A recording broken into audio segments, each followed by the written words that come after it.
Ladies and gentlemen, boys and girls, Fazbear Entertainment would like you to put your hands together for the one, the only, Freddy Fazbear.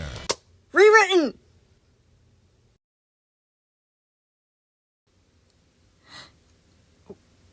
What happened to you all? Are you... Please be quiet, you'll wake them up. Moon stopped in his tracks just in time. Freddy could distinctly recognize the mortifying moment that Moon's eyes landed on the staff bots. What happened to you guys? Gregory squeaked. Moon quickly snatched him up and pulled him closer, covering his mouth. He pointed to the staff pots, which were all slowly creaking their rusted, broken necks around, all of their attention on the two of them. Get us down! Roxy called from the other side of the metal rod. They're just staff bots. Just knock them over or something. What are you all so... Be quiet, I'm serious! Freddy burst out. They're getting closer. They're gonna dismantle us. He heard an intake from Roxy as if she was going to follow up on that, but she fell quiet, finally processing how freaked out Freddy sounded. When Freddy looked back down to Moon and Gregory, Moon was staring straight at him, his gaze intense, as if he was trying to speak with him by reading his mind. Freddy arranged his sentences carefully, lowering his voice to the faintest volume that he could reach.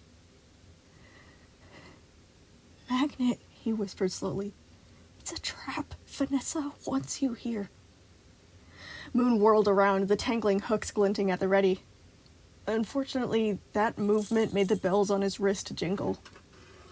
The scrapped bots closest to them swung their heads in Moon's direction. One of them reached out an arm without a hand, the red and green wires split open and sparking.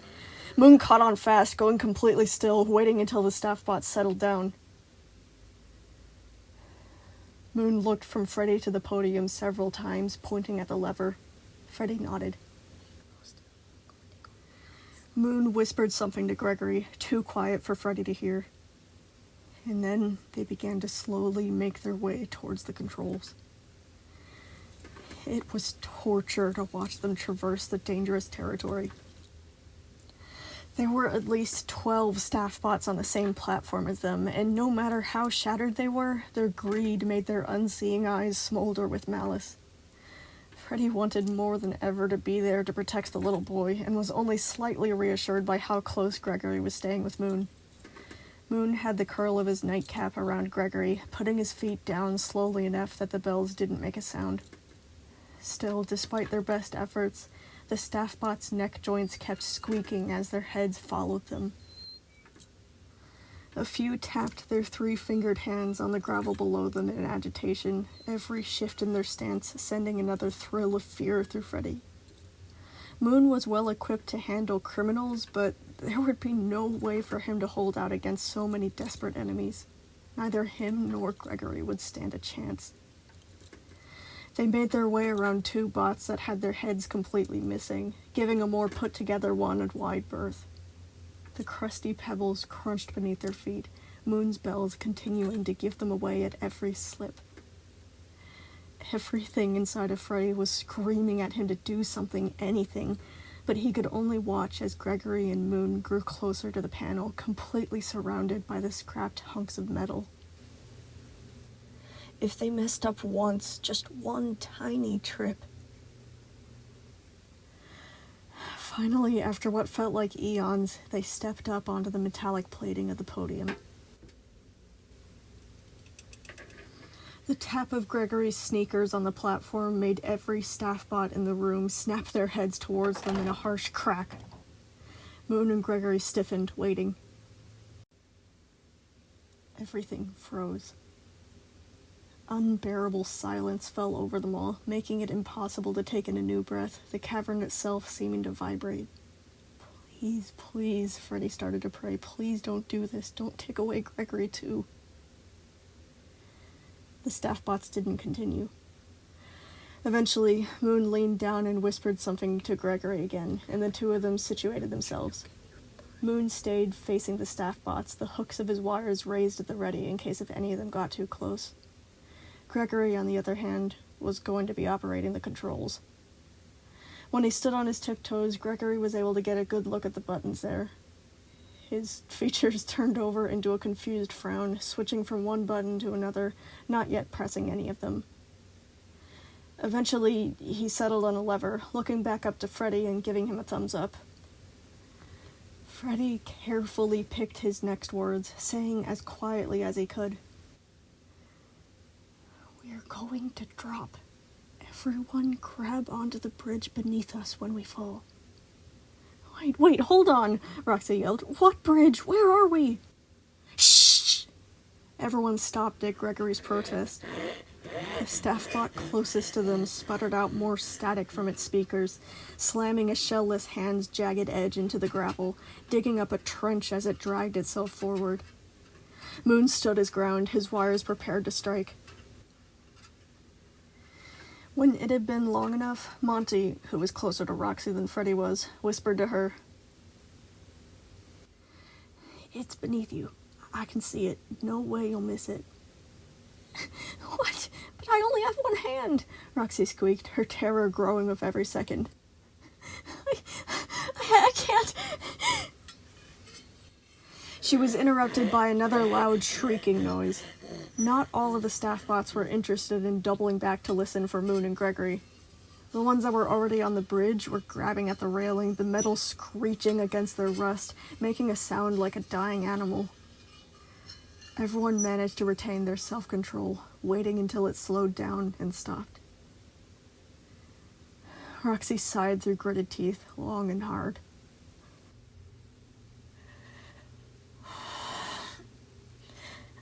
"Fine," Roxy whispered at the end of it. "Fine, whatever, just do it already."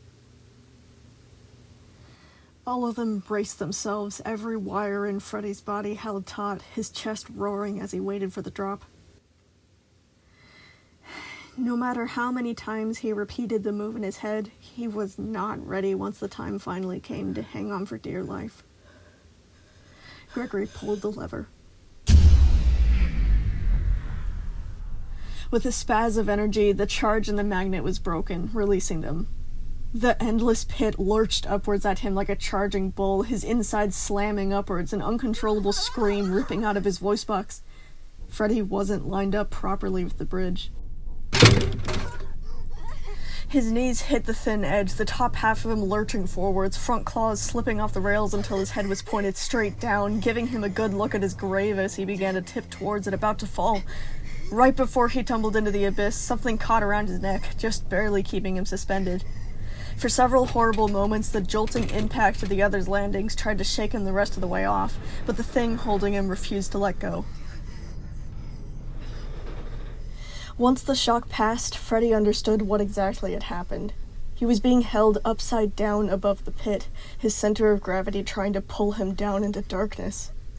The only reason that he was staying up was because his shoulders were jammed into the dented safety railing, the thin poles holding on to him with much difficulty. He was stuck. The railing was saving him while also refusing to let him recover. His hands weren't on anything to pull himself back up, instead pinned mostly to his sides. His entire weight was leaning on those flimsy poles, dangling him above the dark pit below, his legs uselessly kicking out in some futile attempt to back up. "Help!" he cried out, trying to grab onto something. Many of the others were calling out too, the noise blurring together in his ears, completely forgetting about the staff bots who were now on their level and rapidly cluttering their way closer. Over here, you stupid hunks of junk!" Gregory's voice came to him through the cloud of fear, making the staff bots on the bridge slow down, distracted. Even though he successfully made those bots hesitate, the ones closest to them, the ones that were still on the platform, took the chance to attack. Freddy could only listen to the struggle as Moon lashed out at the staff bots, throwing one of them over the edge and sending it falling far into the squirming scrap pit below. That seemed to make the others reconsider, slowing them down just long enough for Freddy and his family to regain their bearings. Groans of bending metal echoed across the walls, only broken by the panting, rapid breaths of the people around him, the mechanisms in his chest pumping and throbbing as he tried not to react to the horrible position he was now trapped in. It was all Freddy could do to shove down the instinct to yell at the top of his lungs. "Don't scream, don't say anything, just stay quiet, hold on." He remembered what Gregory had taught him back in Parts and Services. He began to count, doing his best to level out his breathing. 1, 2, 3. He was unable to free himself. If those staff bots knew that he was here, they would... He couldn't bear the thought. Quiet, he had to be quiet. 4, 5, 6. For at least a full minute or two, Freddy tried to back up to grab a hold of something to pull himself to safety, but he was entirely useless like this.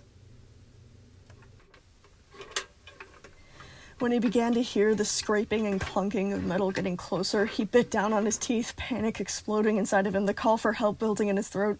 It's me, Chica whispered, and he sighed, relaxing. He grew terrified again as the bridge jerked dangerously, sinking several inches lower. With both him and Chica on the same spot, there was too much weight focused on one point. Chica stopped moving at that, wary, the sounds of Monty and Roxy still going on farther away. Freddy forced himself to stop struggling, every circuit alive with terror and telling him that he was about to fall face first into the pit. His limbs kept on twitching, antsy to keep trying to pull himself free, even though he knew fully well that moving at all could risk falling even faster. He shut his eyes instead, taking in deep breaths to try and cool his systems, continuing to count. Chica inched closer and closer. The bridge creaked, but held. Finally, a hand rested on his back, getting close enough to hold onto his shoulders. With a powerful heave, she pulled him backwards. His center of gravity shifted closer to his middle as she pulled him halfway up, one of her claws yanking on the safety railing to stop it from clinging to his neck. With a twist, she bent the railing apart, pulling him back up the rest of the way, both of them gasping in relief at the small victory. "Thank you," Freddy wheezed, finally having time to look over and see what had happened to the other two. Monty was further off on the end of the bridge farthest away from the platform, currently pulling himself up and trying to regain his balance, firework pink eyes round with terror. Then he spotted where Roxy had fallen. Roxy was the farthest from the entrance door, closer to the opposite wall than safety. She hadn't been able to grab onto the railing and was instead dangling off a set of narrow pipes farther below, her jaws parted in an ongoing shriek for help. Freddy watched helplessly as she kicked and flailed. She was only holding on with her remaining hand, her other arm scraping uselessly against the pipes. With quite a fight, she managed to hook her elbow up onto the pipe, dragging herself up inch by inch. The pipes bent under her weight as she clung to them with all three of her limbs, tail tucked between her legs, her singular blue eye wide with panic. Chica began to frantically tap his arm, and when he looked back to where she was pointing, doom plunged inside of him like he had swallowed a brick. They were so close now. 3 scrapped staff bots balanced precariously on the bridge, only a dozen or so meters away, in between them and the safety of the platform. Freddy could see all the way through the first one's head, the other struggling to keep its balance with only one arm, the third having a face so cracked the noise sputtering from its speakers kept glitching out and disappearing into static, making it unintelligible. Gregory's tiny head peeked up over the podium with fearful eyes, and Freddy tried to motion him to stay quiet. He would rather die on this bridge than let Gregory pull another stunt to distract them. Chica began to try and push past him, but the bridge wasn't wide enough for the two of them to go by at once. He looked back to Roxy and Monty and immediately understood why Chica was so determined. It didn't look like Roxy could hold on much longer. Just before Freddy was about to join her and turn back, a huge snap rang through the cavern, and the bridge dropped out from beneath them. For a fleeting second, they all screamed before collapsing on top of it only a few feet below its previous height. It had only jerked down a meter or so.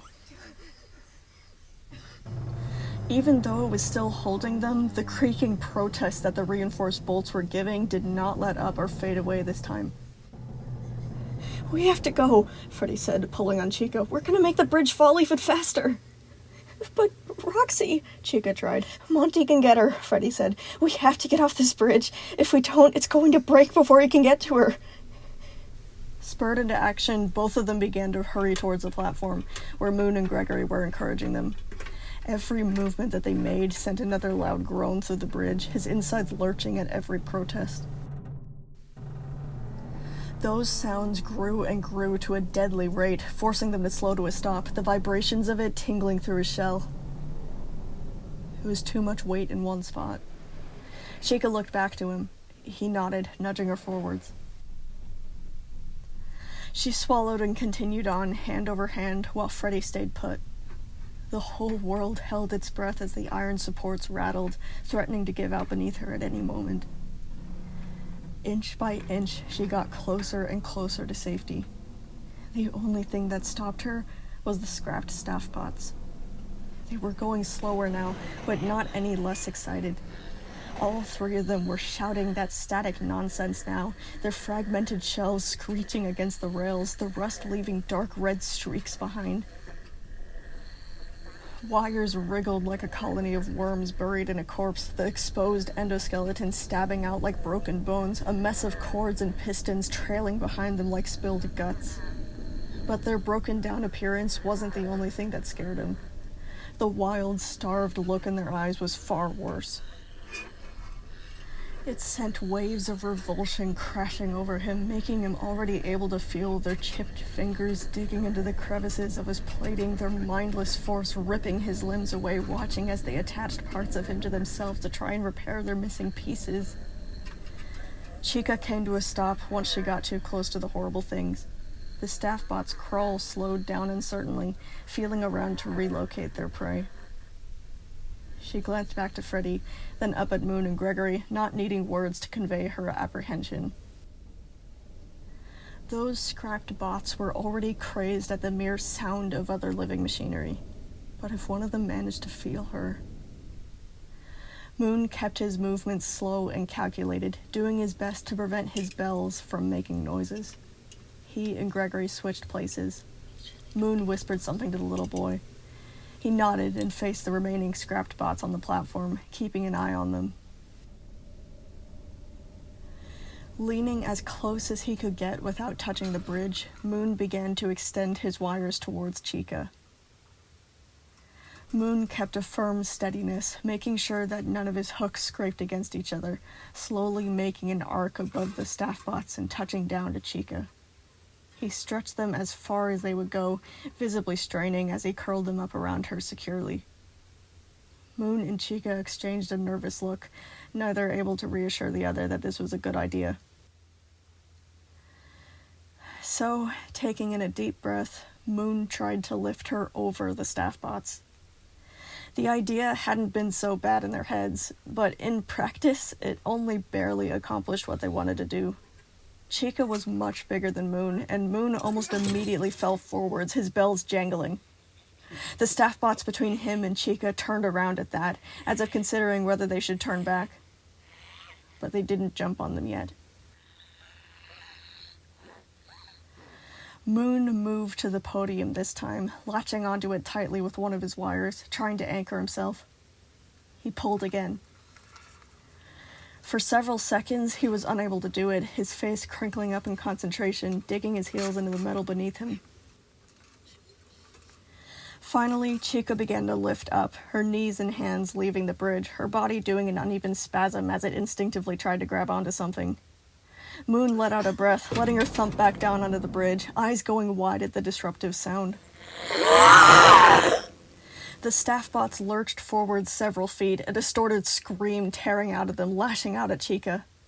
Freddy gasped in horror as the scene transpired, unable to do anything but watch.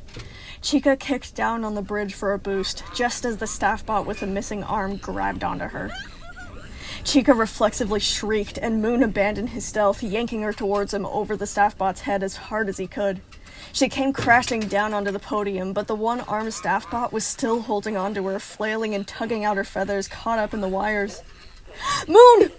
Gregory's warning was all that they got before another staff bot lunged out from behind Moon and snapped its rusty hand over Moon's throat.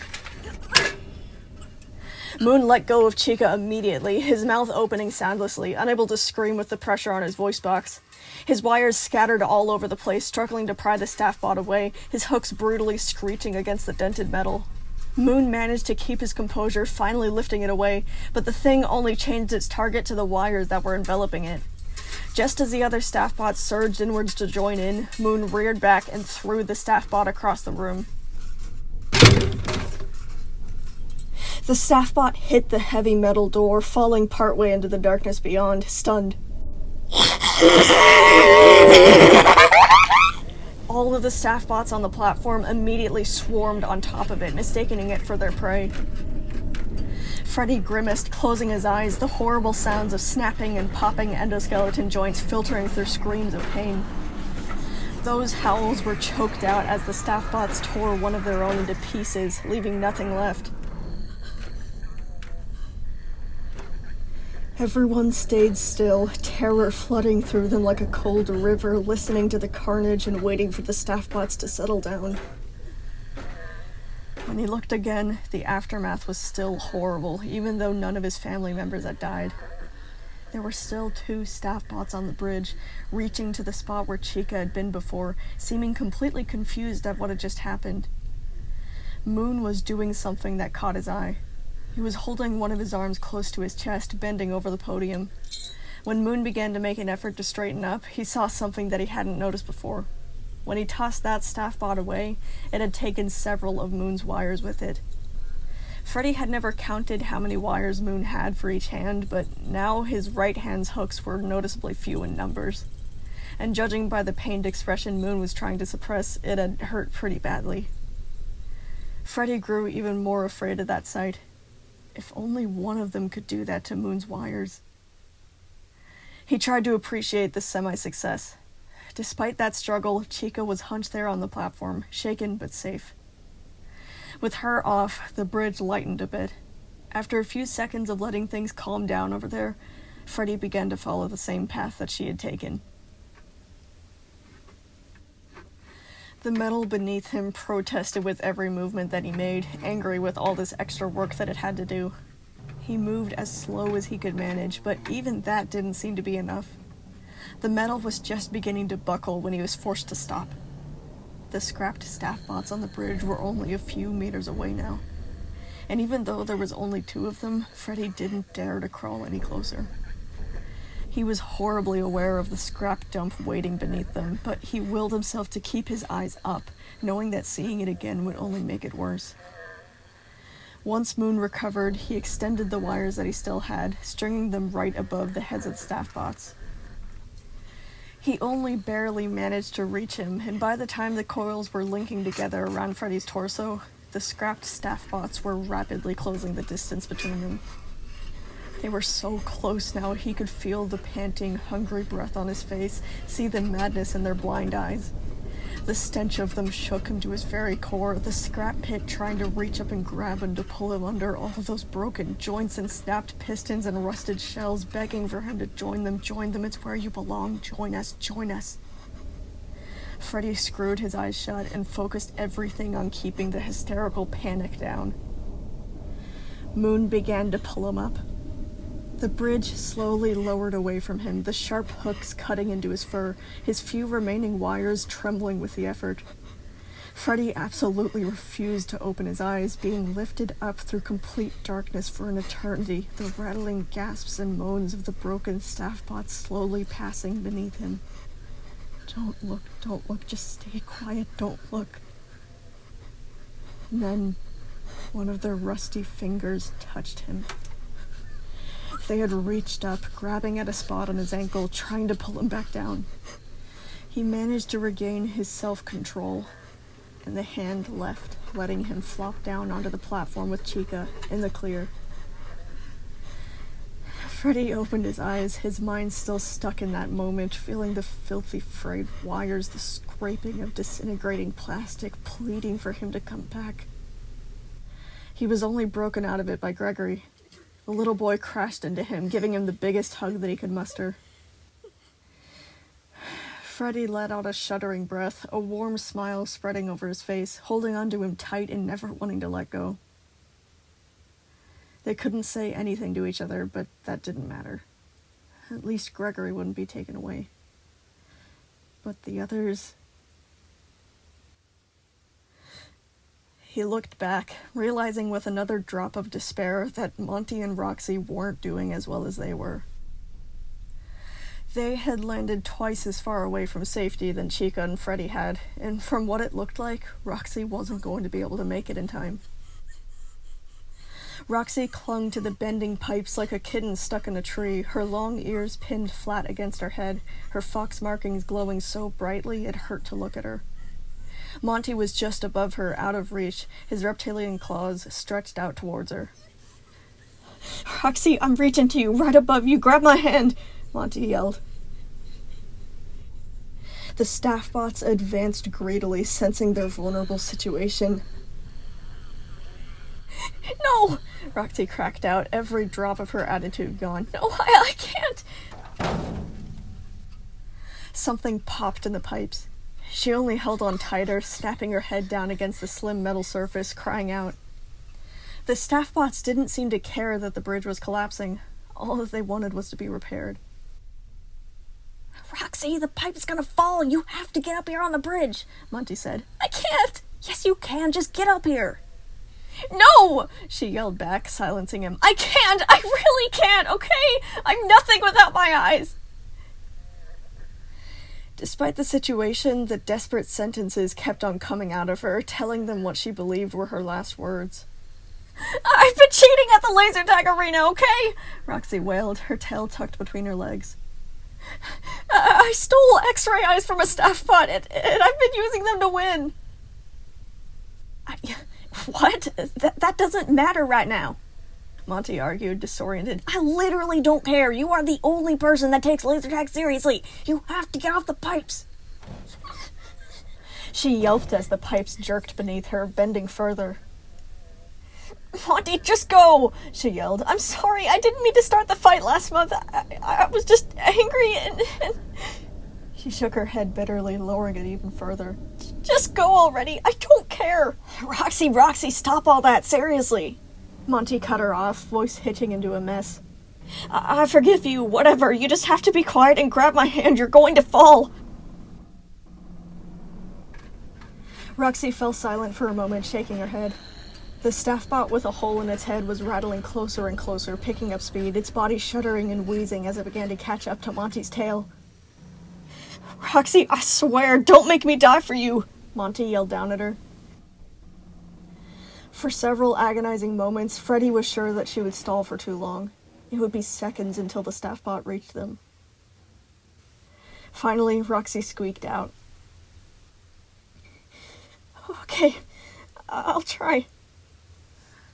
Roxy vented breaths in and out, gathering herself, readjusting her grip. With a quick movement, she sat up, her remaining hand sweeping upwards.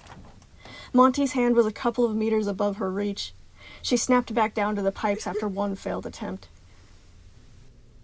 Just a little farther, Monty told her. You'll have to stand up. What? No, Roxy yelped, clinging to the railing on all fours again. They ran out of time. The staff bot slammed its jagged fingers into Monty's tail. Monty bellowed out a horrible noise, twisting around and burying his claws into the hole in its head. It let go briefly, and Monty kicked it away from him. Freddy hoped that it would fall off, but it managed to grab onto the safety railing, the coils of torn wires and endoskeleton shards flapping back and forth as it tried to recover. Freddy got up, wanting to return to the bridge to help them, but Moon held him back, the look in his eyes making his intentions clear. If they stepped 1 foot onto it, the bridge would give out. Feeling more useless than ever in this position, Freddy swallowed the urge to call out to them, praying that they would be okay. Please, not them too. You can't take them too. You can't. You have to stand up, Monty said to Roxy. Please. Roxy gritted her teeth, readjusting herself again. She sat up, shaky and slow, gathering her legs beneath herself. She pushed. Roxy rose up slowly, so slowly, both hands held out for balance, her whole body jerking in attempts to correct herself.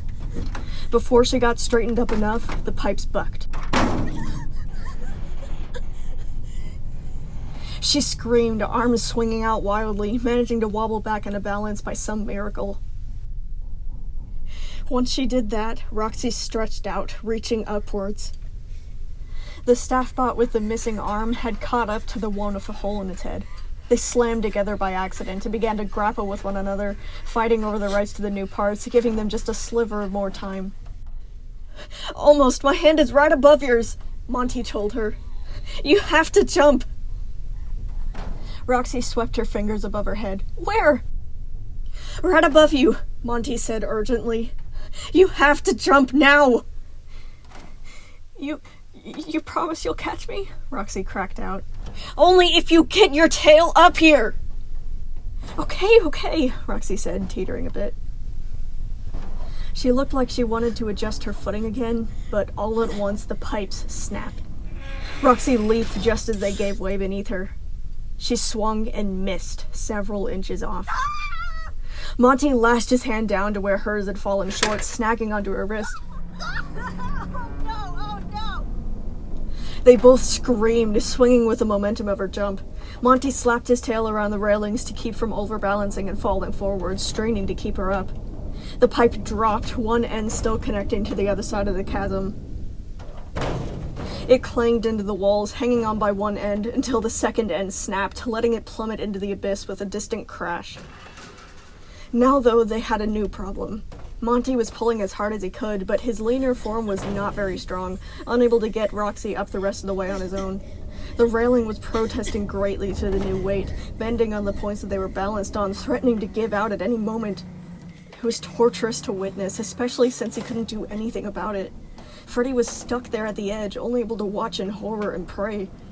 His attention was quickly caught by a scream from Gregory. When he turned, the scrapped bots were scrambling towards the bridge, taking a few swipes at them as they went past, one of them grabbing onto Gregory's leg and yanking him down.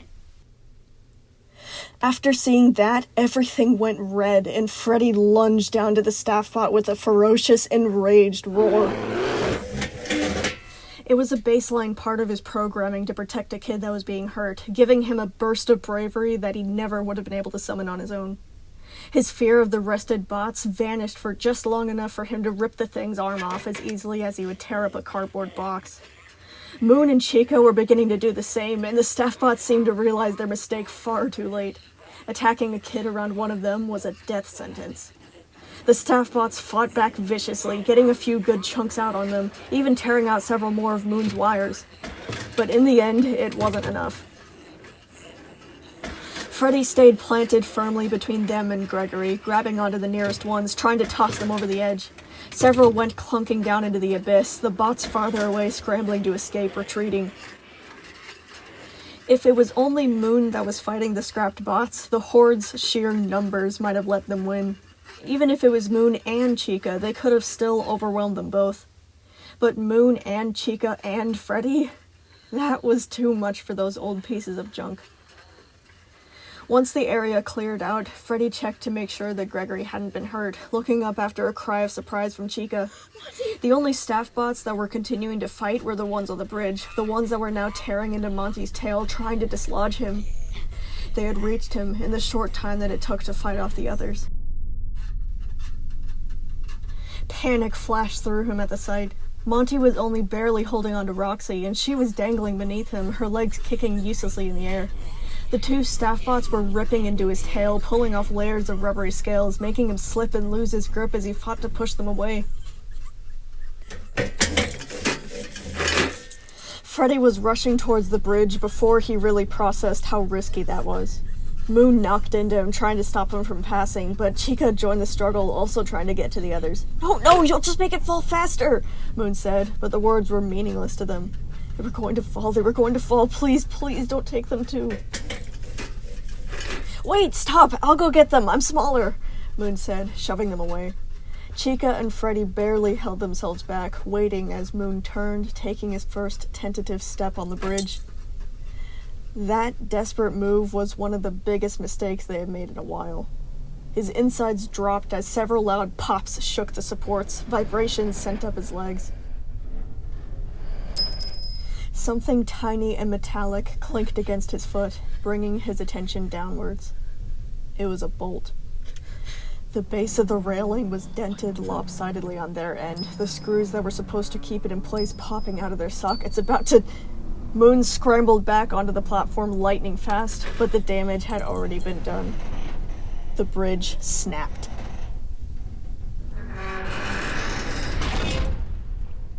Freddy had the foresight to grab a hold of it, but couldn't yell a warning to them before the opposite ends of the railing gave up, snapping in half, letting go of the cave's outer wall. Both Monty and Roxy shrieked in terror as the bridge dropped. Immediately, Freddy was yanked forwards with incredible force, knees scraping awfully as he was nearly pulled off the ledge of the bridge.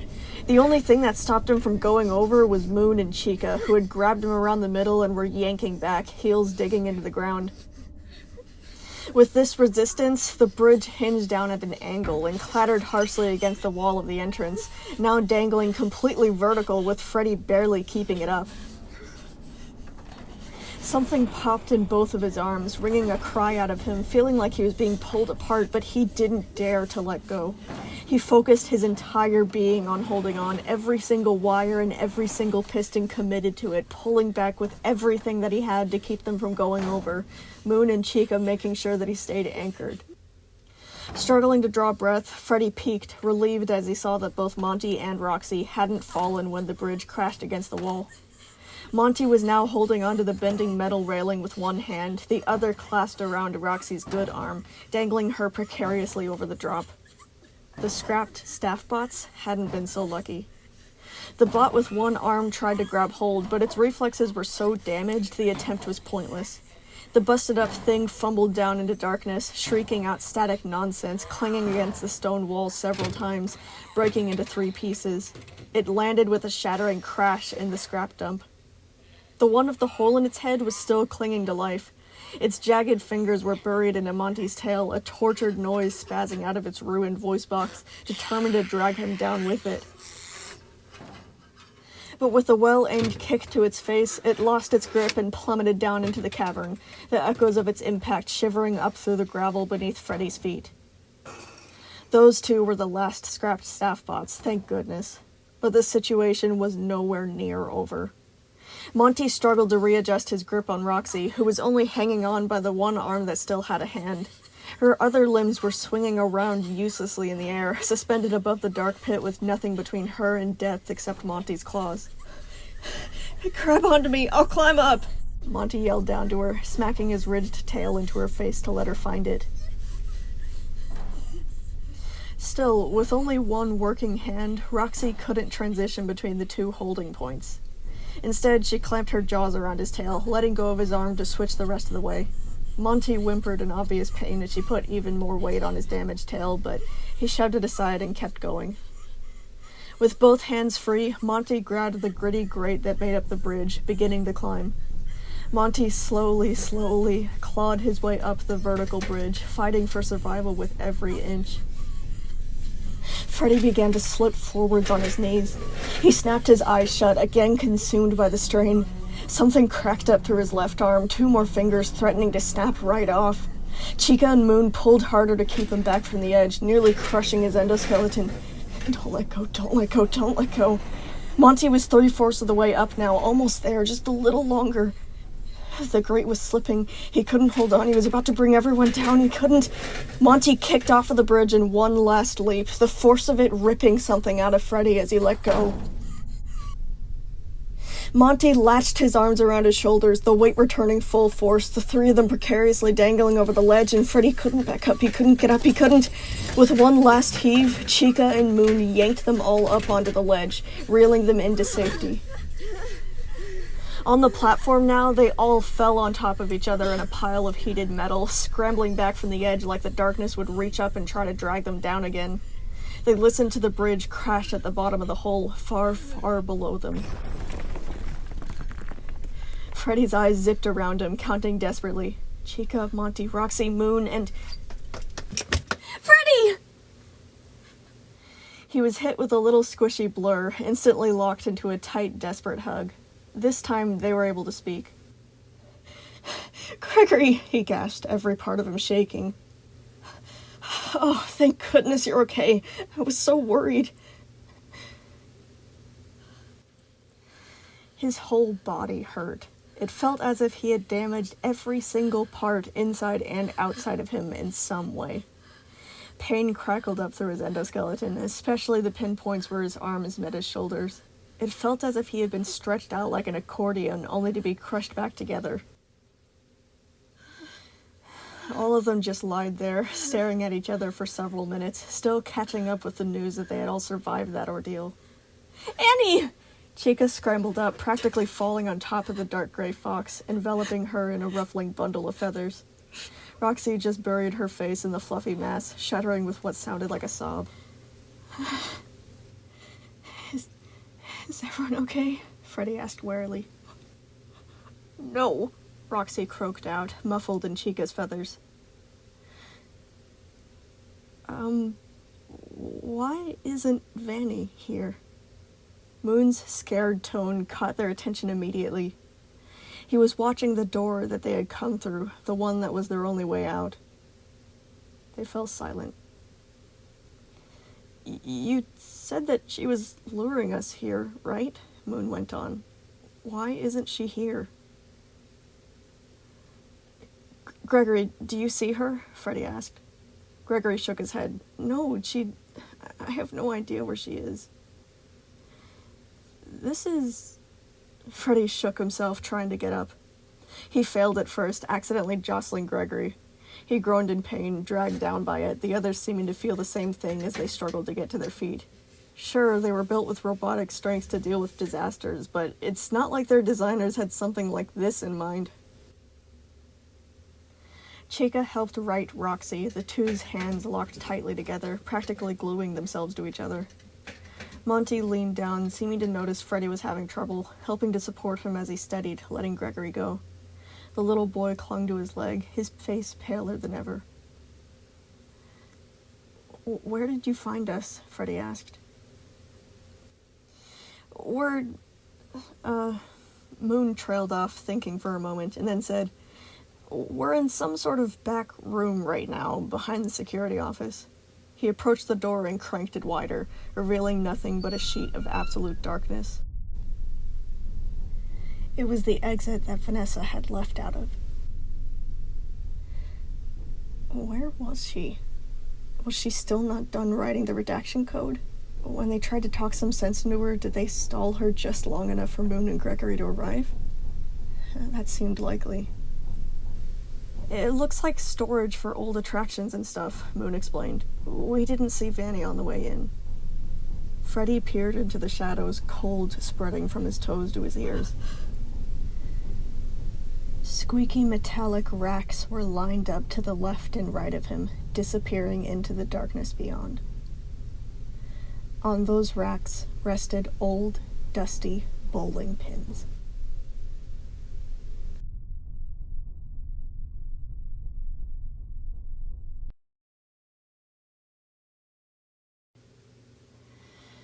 March 2nd, 2082. Project Security Private Email. To all, from Jeremy Miller. Subject, update.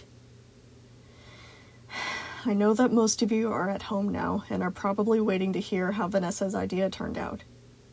I want to clarify here that Monty, as he is soon to be called, was still not any more successful than the other subjects, despite our technology's advancement since Subject 6. It may be easy to infer this on your own, but I have decided to officially shut down Project Security. It has done nothing but waste valuable resources and time, and unlike how my sister would like you all to believe, we have only been led on a wild goose chase. Taking life insurance literally is just not possible. This company can't risk any more shady activity. We need to instead focus on replenishing the funds that we just flushed down the drain. Because of Vanessa's waste, everyone's paycheck will be reduced by 1/3 to compensate until we recover from this failed experiment. The employees who are not involved in Project Security have also been told that Monty was expensive, but do not mention where Bonnie went or how Monty was created. When we need to replace more faulty animatronics, we will use nothing but simple AI. Fazbear Entertainment is no longer interested in experimenting with things that we don't understand. We are just a company with advanced AI placed inside soulless animatronic characters. That's it. Vanessa, I do not care how many creepy journals you've looked through or how much supposed research you've conducted. The idea of trying to revive this project is just foolish. You have wasted our time and money just like our father did. This project took too much away from us, and I refuse to let it take anything more. If anyone suggests starting up this project again, they will be severely punished.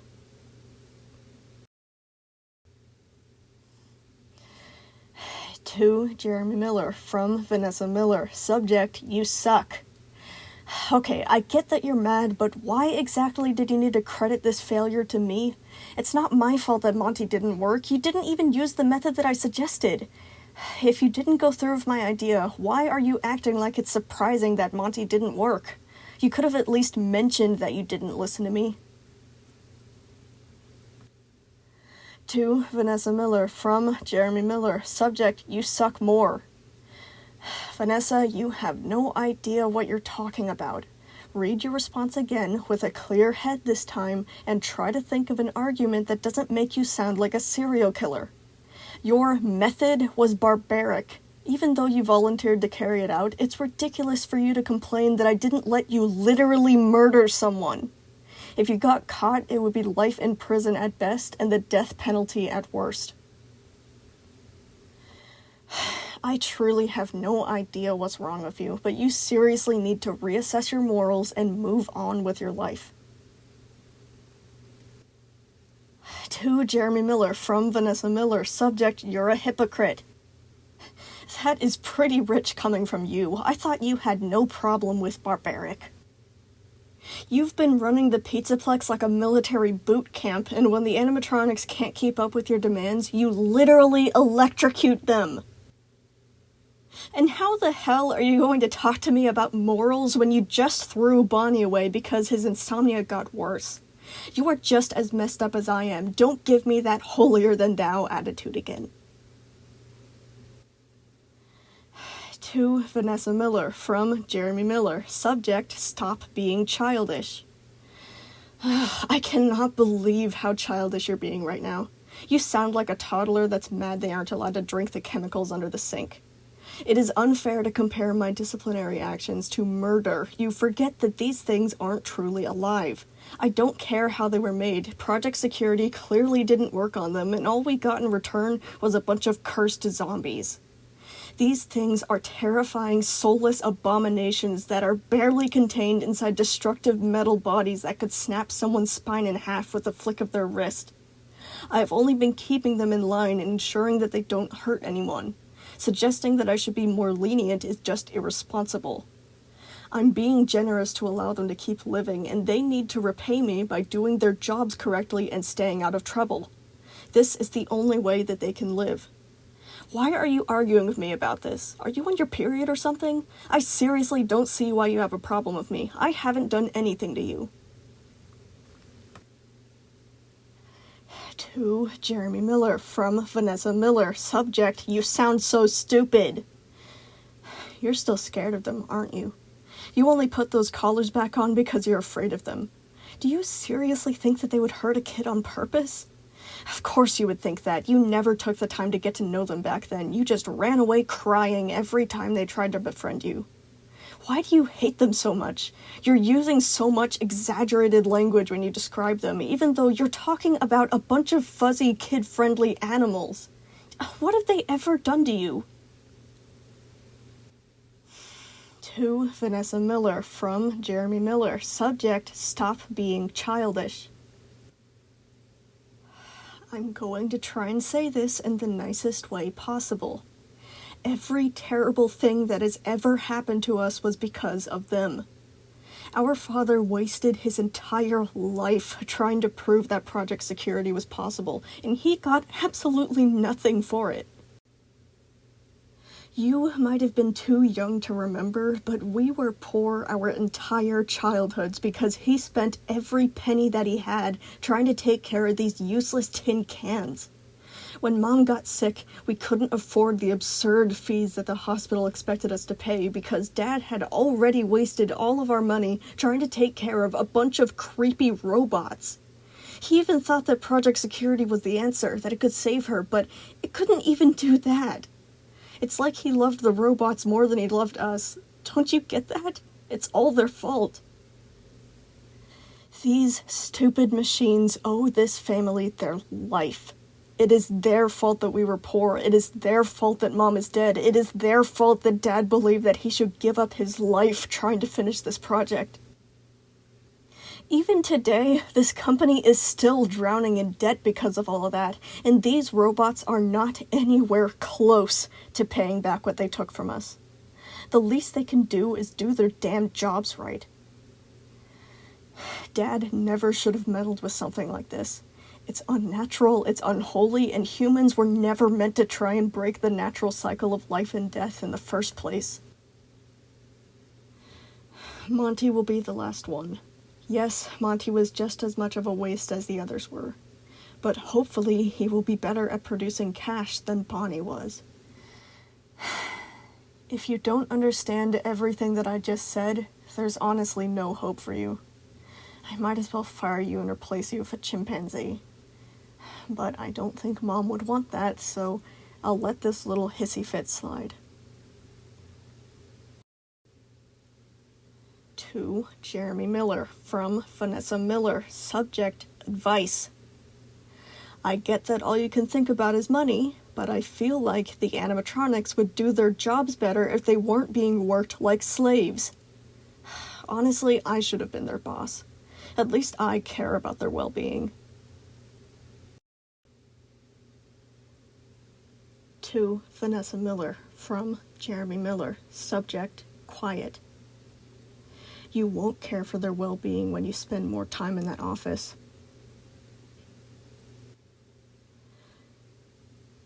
To Jeremy Miller, from Vanessa Miller. Subject, question mark. What is that supposed to mean? That's off topic. I'm just saying that if you treated them more fairly, they would work harder. Their whole job is to be happy and play with kids. How are they supposed to do that while you abuse them? To Jeremy Miller, from Vanessa Miller. Subject, over here, dip-ass! Jerry, I know you can see this. Do you not have an answer for me? You don't like it when I'm right, do you? To Jeremy Miller, from Vanessa Miller. Subject, answer me. Jerry, I'm tired of the silent treatment. Are you gonna think of a good reply, or just stick your head in the sand and pretend I don't exist? To Jeremy Miller, from Vanessa Miller. Subject, hello? Jerry, do you have nothing to say?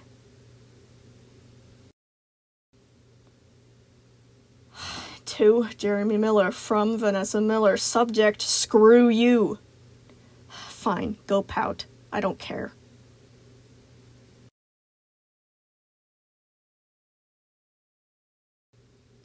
Hey guys, we finally made it to chapter 20. Woo! We are almost halfway through. I want to answer a frequently asked question right here since a few people got confused, but yes, even though we are approaching the climax of the main story, we are nowhere near the end. Before, I've mentioned that the rewrite has 44 chapters, but since then it's been extended to 48 chapters. That is because after the end of the third act, the end of the main gameplay, I guess you would call it if it was in an actual game, we're going to be moving on to the fourth act. The fourth act is going to be kind of an epilogue session like I did in the Steven Universe thing, where we tie up all the loose ends of each of the characters' individual arcs. Obviously, I couldn't complete their character arcs in the middle of a final boss fight, so instead I made the fourth act so that we can see the characters trying to move on from what happens in the climax and tackle their individual mental struggles and what happens to Jeremy Miller and all that good stuff. So yeah, just because we're getting to the point where the hypothetical gameplay would end, the story is not going to be over because of how much extra content I have. Excuse me, how much extra content I have that, couldn't be shoved into the finale without it being sloppy and disruptive and stuff. Sorry, my voice gave out right there. I've not spoken in a while. Okay, I'm planning on posting the next chapter in 2 weeks. I'll probably be able to make the deadline, so yeah, see you guys later. Thanks for watching. Bye. Woo, love you all.